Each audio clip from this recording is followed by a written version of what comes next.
In Surah 33, verse 21 of the Quran, Allah declares, "You have indeed, in the Apostle of Allah, a beautiful pattern of conduct for anyone whose hope is in Allah and the final day, and who engages much in the praise of Allah."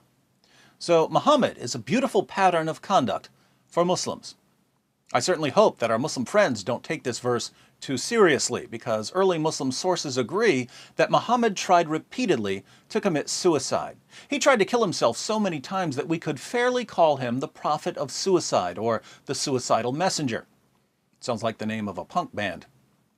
Now, there are various reasons people decide to kill themselves. Some people have psychological problems that give them an urge to kill themselves. Others don't have any mental health issues, but so many bad things happen that they don't see any point in living. Still others have more nefarious reasons. My girlfriend left me, so I'll teach her a lesson and kill myself. With regard to Muhammad, the questions we need to ask are: 1. Why did Muhammad try repeatedly to kill himself? And 2. What do his suicide attempts tell us about his psychological state? Let's read some Muslim sources on Muhammad's ongoing battle with suicide. In the history of At-Tabari, we learn that Muhammad was suicidal before the first verses of the Quran were revealed to him. During one of his annual pagan religious retreats, a spirit appeared to him and said, "Muhammad, you are the messenger of God." Muhammad then ran home to his wife Khadijah and begged her to cover him. He was so terrified that he contemplated suicide. We read in At-Tabari, volume 6, page 68, "He, Muhammad, said, 'I had been thinking of hurling myself down from a mountain crag. But he appeared to me, as I was thinking about this, and said, Muhammad, I am Gabriel, and you are the messenger of God. Then he said, Recite. I said, What shall I recite? He took me and pressed me 3 times tightly until I was nearly stifled and was utterly exhausted. Then he said, Recite in the name of your Lord who created. And I recited it. Then I went to Khadijah and said, I have been in fear for my life." Notice that Muhammad was already suicidal when Gabriel started revealing the Quran to him. Gabriel had appeared to Muhammad, terrifying him and causing him to think about killing himself, and only then did Gabriel give him the opening verses of Surah 96. But Muhammad was also suicidal after Gabriel began revealing the Quran. According to Ibn Ishaq's Sirat Rasulullah, our earliest detailed biographical record on the life of Muhammad, page 106, Muhammad wanted to kill himself even after the revelations started, because he believed that he was possessed by an evil spirit. Muhammad was having a nightmare about a spirit physically attacking him and forcing him to recite verses of the Quran. When he finally agreed to recite the verses, the spirit that attacked him said, "Read, in the name of thy Lord who created man of blood coagulated. Read, thy Lord is the most beneficent, who taught by the pen, taught that which they knew not unto men." Muhammad narrates, "So I read it, and he departed from me. And I awoke from my sleep, and it was as though these words were written on my heart. Now none of God's creatures was more hateful to me than an ecstatic poet or a man possessed. I could not even look at them. I thought, woe is me, poet or possessed. Never shall Quraysh, that's Muhammad's tribe, say this of me. I will go to the top of the mountain and throw myself down, that I may kill myself and gain rest. So I went forth to do so, and then, when I was midway on the mountain, I heard a voice from heaven saying, O Muhammad, thou art the apostle of God, and I am Gabriel." So Muhammad received the revelations, but after his encounter with Gabriel, he was convinced that he was possessed by an evil spirit. Since he didn't want his tribe to know that he was possessed, he decided to kill himself. But Gabriel stopped him. Gabriel had his work cut out for him, however, because Muhammad had a habit of trying to jump off a cliff whenever he was feeling bad. When Muhammad's wife Khadijah saw that her husband was suicidal, she and her cousin Waraka talked to him and convinced him that he wasn't possessed. He was a prophet of Allah. But Waraka soon died, and the revelations suddenly stopped. Guess who decided to kill himself? Let's find out in Sahih al-Bukhari, number 6982.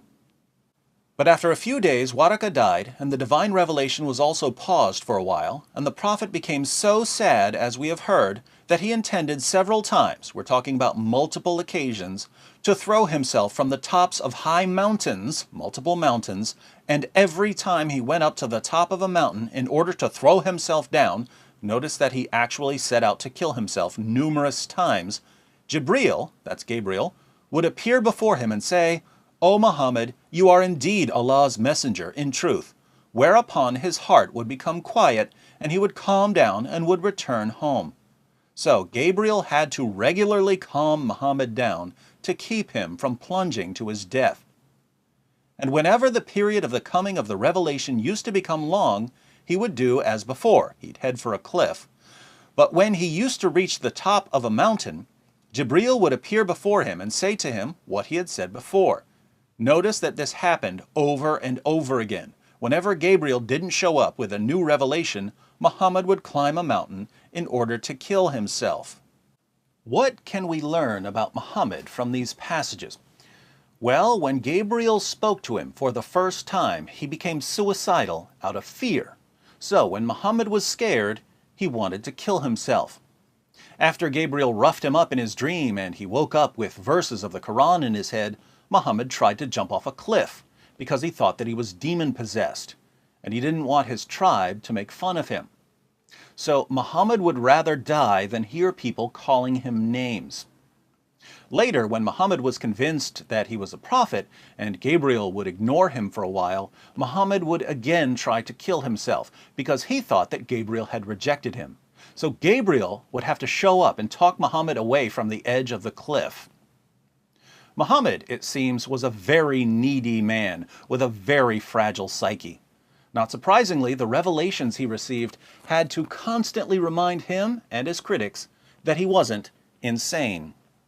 Surah 7, verse 184 of the Quran. Do they not reflect? There is no madness in their companion, Muhammad. He is but a plain warner. Surah 23, verse 70. Or do they say he is possessed? Nay, he has brought them the truth, but most of them hate the truth. Surah 34, verse 46. Say, O Muhammad, I do admonish you on one point, that you stand up for Allah, in pairs or singly, and reflect within yourselves. Your companion, Muhammad, is not possessed. He is no less than a warner to you, in face of a terrible penalty. Surah 37, verses 35 to 36. For they, when they were told that there is no God except Allah, would puff themselves up with pride and say, What? Shall we give up our gods for the sake of a poet possessed? Nay, he has come with the truth, and he confirms the message of the apostles before him. Surah 52, verse 29. Therefore remind and preach, O Muhammad, by the grace of Allah, you are neither a soothsayer nor a madman. Surah 68, verse 2. You, O Muhammad, are not, by the grace of your Lord, a madman. Surah 81, verse 22. And, O people, your companion, Muhammad, is not a madman. Remember that these verses were delivered for recitation. Muslims had to recite these over and over. Muslims from the time of Muhammad right down to right now recite verses insisting that Muhammad was perfectly sane. Apparently, Muhammad never realized that the more you tell people you're not crazy and the more you demand that they say you're not crazy, the crazier you sound. Because normal people don't need to go around saying, I'm not crazy, I'm not crazy, I'm not crazy. Normal people don't need to tell people, I want you all to memorize and recite these verses saying that I'm not crazy.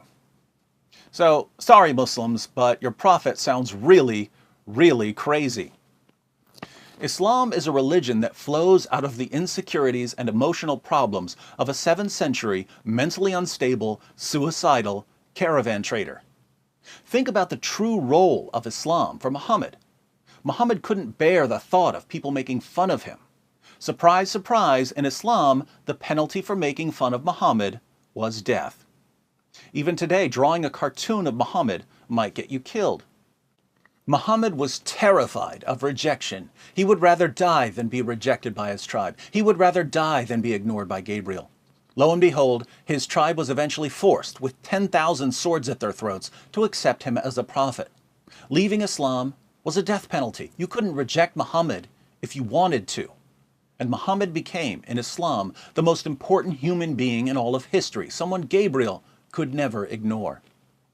Today, more than 1 billion Muslims spend a shocking portion of their lives showering Muhammad with praises and blessings. 14 centuries after his death, his followers are still giving him the affirmation and attention he craved, not realizing that the point of the religion was to keep him from killing himself. The sad irony is that the religion that was meant to preserve Muhammad's life eventually got him killed. If you'd like to know how Muhammad died, click on this video. Spoiler alert, he was poisoned by a Jewish woman whose family had been slaughtered by Muslims. The worst part is that millions of people have been killed in the name of a religion whose purpose was to protect the life of a single man. And people are being killed every day, all because Muhammad needed to feel important. This is one of the many reasons Muhammad is the last person I would ever call a beautiful pattern of conduct.